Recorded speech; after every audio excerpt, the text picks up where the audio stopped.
Assalamualaikum warahmatullahi wabarakatuh.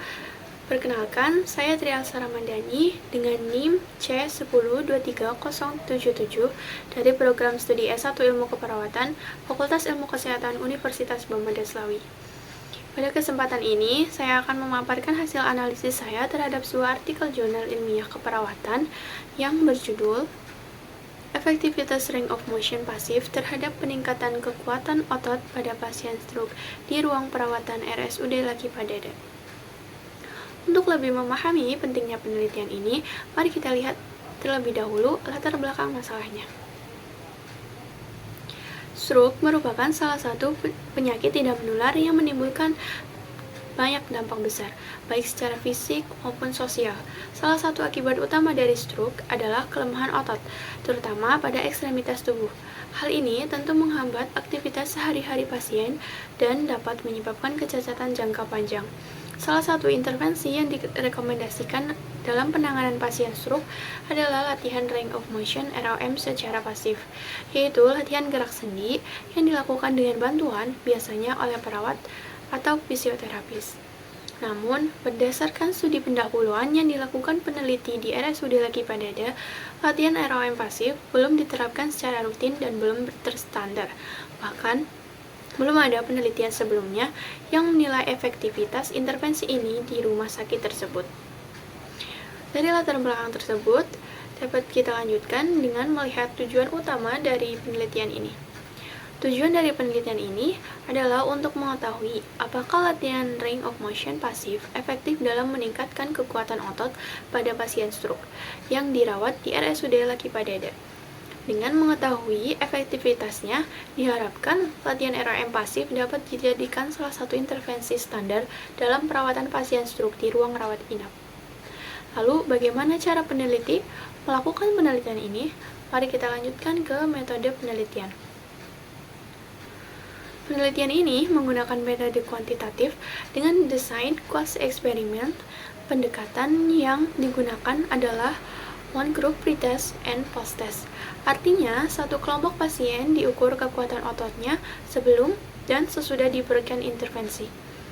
Populasi dalam penelitian ini adalah seluruh pasien stroke di RSUD Laki Padada selama bulan Maret hingga Mei 2024. Sampel yang diambil berjumlah 32 orang. Dipilih menggunakan teknik purposive sampling berdasarkan kriteria inklusi dan eksklusi.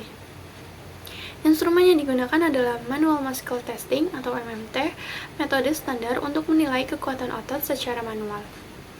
Pengambilan data dilakukan pada tanggal 29 Juli hingga 12 Agustus 2024 dan dianalisis menggunakan uji Wilson yaitu uji non-parametrik untuk membandingkan dua data berpasangan. Setelah mengetahui metode yang digunakan, kini kita lihat apa saja hasil yang diperoleh dari penelitian ini. Hasil penelitian menunjukkan bahwa sebelum dilakukan latihan ROM pasif, sebagian besar pasien memiliki kekuatan otot pada skala 2, yaitu otot hanya mampu bergerak tetapi belum melawan gravitasi. Setelah dilakukan latihan ROM pasif secara rutin, sebagian besar pasien mengalami peningkatan kekuatan otot hingga skala 3 dan 4, yang berarti otot sudah mampu melawan gravitasi dan sedikit tahanan.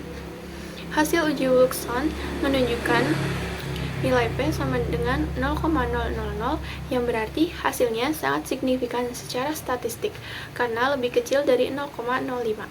Artinya, latihan ROM pasif berpengaruh nyata terhadap peningkatan kekuatan otot pasien stroke. Hasil ini tentu memberikan landasan kuat untuk membuat simpulan. Mari kita lihat kesimpulan dari penelitian ini. Dari hasil tersebut, dapat disimpulkan bahwa latihan ROM pasif sangat efektif dalam meningkatkan kekuatan otot pasien stroke. Intervensi ini memiliki kelebihan seperti tidak membutuhkan alat khusus, aman dilakukan oleh perawat, tidak menimbulkan biaya tambahan, dan dapat dilakukan sejak awal masa perawatan. Oleh karena itu, latihan ROM pasif sangat direkomendasikan untuk dijadikan bagian dari standar pelayanan keperawatan di ruang rawat inap pasien stroke. Namun, mengapa penelitian ini perlu dilakukan? Apa yang membedakannya dari penelitian lain? Kita lihat gap penelitian berikut ini. Gap atau kesenjangan dalam penelitian ini adalah bahwa belum ada penelitian sebelumnya di RSUD Laki Padada yang mengevaluasi secara ilmiah efektivitas latihan ROM pasif. Selain itu, latihan ini belum diterapkan secara rutin dan belum terstandarisasi. Padahal dari banyak penelitian diketahui bahwa intervensi ini sangat berguna bagi pemulihan pasien stroke.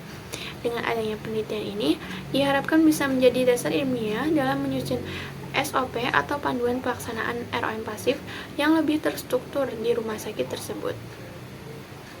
Demikian pemaparan analisis jurnal yang dapat saya sampaikan. Semoga penjelasan ini dapat memberikan pemahaman yang lebih dalam mengenai pentingnya latihan ROM pasif dalam perawatan pasien stroke. Terima kasih atas perhatiannya.